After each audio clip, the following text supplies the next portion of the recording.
You're listening to the Final Say Radio Show, a Rappaport Media production, with your host Brett Rappaport and co-host John Rappaport. JD Gordon, welcome to the Final Say Radio program with your hosts John and Brett Rappaport. Good to have you join us. Yeah, John. Thanks, John. Thanks, Brett.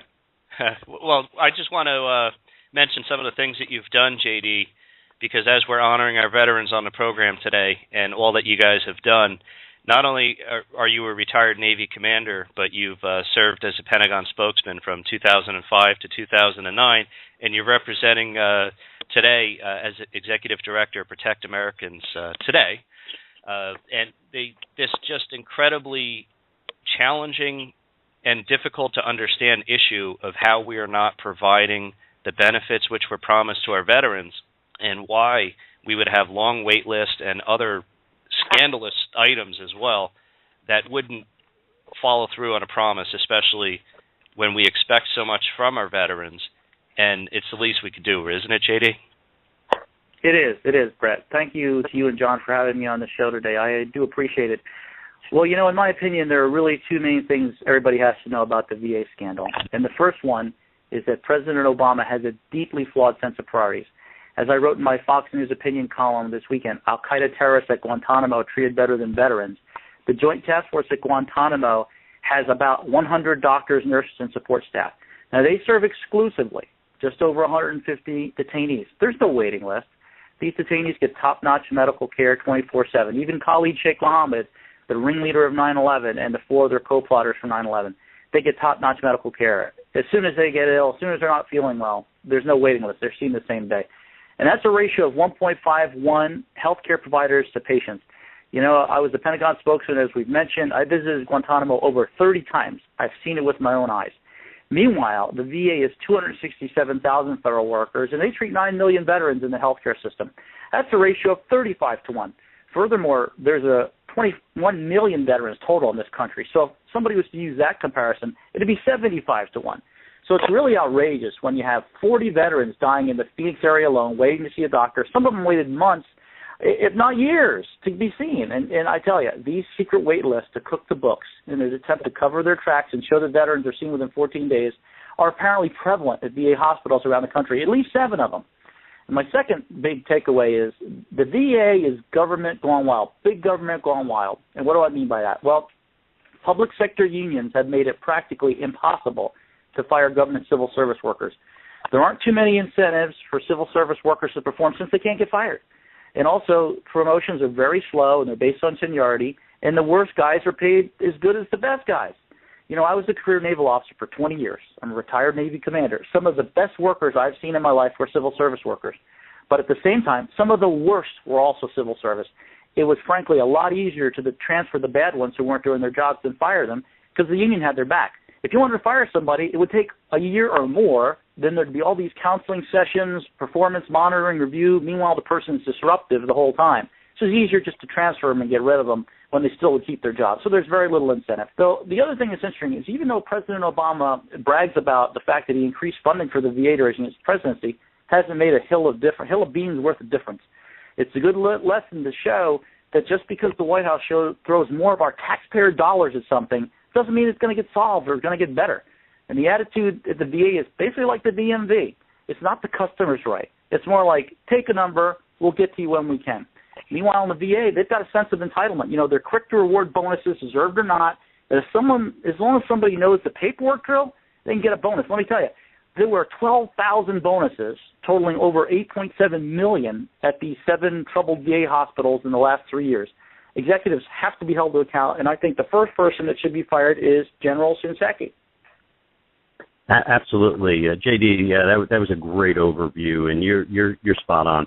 If you recall, when Obama was playing the Main Street versus Wall Street game, they couldn't wait to blame the Bush administration for the fact that nobody was in jail, nobody was taking any blame, that nobody was losing their jobs, and worst of all, their grievance was that so many of these Wall Street guys got bonuses.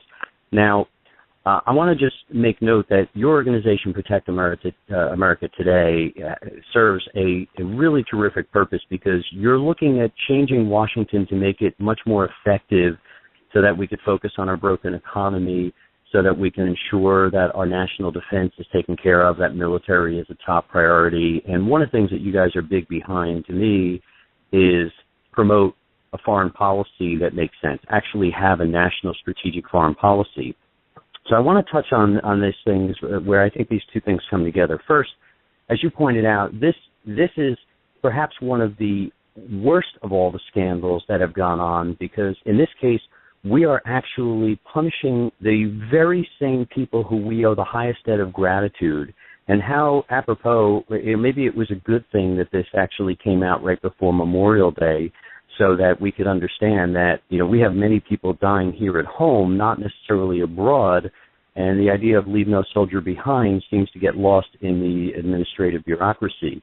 So there's two related questions I want to ask you here. The first is, you believe that this administration has been apathetic towards the vets, and because essentially they don't see them as a likely key voting bloc? They're spending all this time focusing on making illegal aliens legal so that they can vote Democratic, but they seem to put very little concern into our veterans who've already served and the next generation who will serve, by cutting back enormously on our ability to defend ourselves in the future. Do you see this as basically a political chess piece where Americans are being played as the foolish pawn? I think there's some of that. I think it's largely a function of who the Obama administration people are and who he brings on his team. There aren't that many veterans, frankly. There aren't many people that are familiar with service to this country in uniform, and so it's not really their constituency. Meanwhile, they bend over backwards to reach out to the far left, and the far left, frankly, thinks the guys at Guantanamo are the victims, which is horrible to say, but a lot of the far left thinks the United States should be punished for how it acts around the world. And you got guys like Khalid Sheikh Mohammed and the 9/11 plotters getting better medical care than veterans, because the far left thinks, the poor guys are at Guantanamo. I mean, it's horrible, and that's the mindset that Obama has. So I'd say there's some of that. And also, as far as the undocumented migrants in this country that are actually apprehended and put into custody before they get deported, they get better care than veterans too. It's terrible to say. So there's some of that. But the other big piece of it's just, like I mentioned, it's Obama's philosophy about big government. He thinks that if big government can provide a lot of solutions, if you just throw money at the problem, spend more taxpayer dollars, you're going to get better results. That's not true. Not true at all, because you basically don't have very many incentives for civil service workers. The best ones get paid the same as the worst ones, and as long as you know a paperwork drill, you can even get a bonus. So if somebody knew they could get fired for not performing, they'd be a lot more motivated to do their job. And so this whole veterans care could be like what Obamacare is going to be for the whole country. It's not the customer's right. It's more like the DMV solution is take a number, we'll get to you when we can. And so I think that's a philosophical way that Obama thinks that hurts this country, because the labor unions are protecting these civil service workers. Well, I think you're right. This jumps out as a giant red flag for the risks of moving toward what Obama and Pelosi and Harry Reid have all made very clear, that Obamacare is simply step one in a government-run single-payer healthcare system. And I think we see, if this is how they take care of our men and women in uniform, imagine how they'll take care of little old me who, has never served my country in uniform. That's frightening, JD. It is frightening. But, that's the way that Obamacare is heading down the same road, ration care. And it's a shame that he's put so much effort and time to try to make things as nice as he can for the Guantanamo detainees and Al-Qaeda. But at the same time, our veterans don't get treated as well. I mean, it's horrible. Even Michael Moore knows this. In 2007, there was a film called Sicko. He went down to Guantanamo. He was on the Cuban side. He was on a little boat with 3 9/11 rescue workers who were ill, and he shouted on a bullhorn to the U.S. side, to the base. He said, "I have 3 9/11 workers with me. They're ill. We want the same medical treatment as Al-Qaeda, no more, no less." Even Michael Moore gets that. I mean, so what's that tell you about the world today? Now, is it fair to lay all the blame at Obama's feet on this one, or is this something that we could say the Bush administration was equally complicit on? And I ask that question with the following understanding. You've seen the White House spin machine and the Democratic Party who backs them come out and try to make this a budget, lay the blame on the Republicans for not putting enough money behind this. But my understanding was that that Kentucky got, even at a time when we had sequestration across the board affecting the military, that everything Kentucky asked for and said he needed in his budget was given to him. Not only that, but much of it was paid a year in advance. Well, this gets to the classical study of economics. People study Keynes, they study Mises, they study Hayek, but people can't really relate to that other than an economic classroom. But it actually does make sense. It's the whole argument. You didn't build that type of philosophy. President Obama thinks if you have big government and you throw money at it, you're going to get results. But guess what? You're not going to get results necessarily, because there's been too many people at the VA that have no incentive. They can't get fired because labor unions block it. It takes a year to fire somebody if you're even lucky to do it. And so the thing is, throwing more taxpayer dollars at it doesn't solve it. And so the argument that President Obama and Democrats are making is the classic economics. They basically think that if you throw more government money at it, we're doing a better job. It's not true. Just because you throw more money at it doesn't mean you're going to get the desired results. In fact, it's been the opposite. So, yeah, President Bush had the same problem with the VA. The VA was unwieldy then, too. But at least President Bush's priority wasn't to spend all this time, effort, and energy to try to free al-Qaeda detainees from Guantanamo and give them the best medical treatment possible while he's there. So President Obama's philosophy is a lot worse. But, yeah, the VA has been a problem for a long time. It needed to be cut and overhauled for decades. JD, I have a few questions, but I wanted to make a quick statement. I'm a Mets fan, and I've been suffering for the last few years with a team that's just almost not watchable or viewable at times. And just to add to your point about throwing money at players or throwing money at government agencies doesn't necessarily solve the problem. With the current Mets roster, totally right. we could double the payroll of the current Mets, but they're still going to stink, and I'm still going to be unhappy. And it's the same thing. We could double the pay of everyone who's currently working in these administrations, and the ones who are good today will probably be good tomorrow, and the ones who are bad today will probably be bad workers tomorrow. And so I want to add that, but also, real quick, the president for 6 years has made this 1% argument. He keeps saying the 1% have to pay their bigger share and all this stuff and put it on them as if, they're the only problem in the nation. And what we've really seen is we've seen a stock market that has reached record levels and has rewarded almost no one but the 1% because everybody else can't participate because they're too busy just trying to dig out of the massive holes that they've been put into. And it's the same thing. It's like a Machiavellian strategy, and I'm very concerned because I don't think they're going to properly address any of the issues in the VA or any of the issues in any of our other agencies right now. I just don't see it happening until we see a change in the administration. Yeah, no, I agree with you.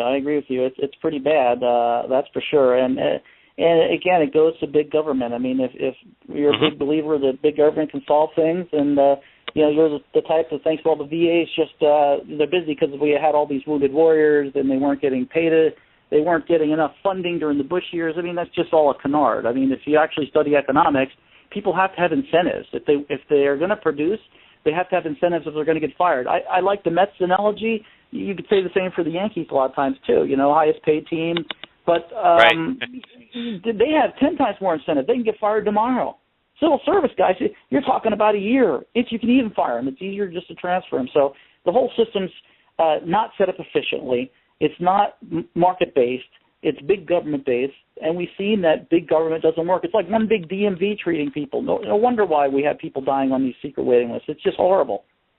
Hey, listen, I get my neighbor's mail at least once a week for, 6 years now, and no matter how many times I say something, it's never going to change. So that's just, example we could all relate to. Yeah, totally right. JD, I want to ask to me this would be a difficult question, and that is when we look at our veterans, and obviously people who serve go through different experiences. Some people never have to participate in a war, and I guess that's a good thing, where they may serve from, say, age 18 to 21. They may do a 3 or 4 year stint and really have nothing to do outside of train on a base and do whatever it is they do on a base. And to me, are we to differentiate when we offer benefits packages to somebody in that situation as opposed to somebody who serves 10 years, 15 years, 20 years, maybe 40 years, and people who serve overseas and put their lives in danger, constantly, and because I think there's a big difference between that first person I mentioned and someone who's done 7 tours in Afghanistan and Iraq.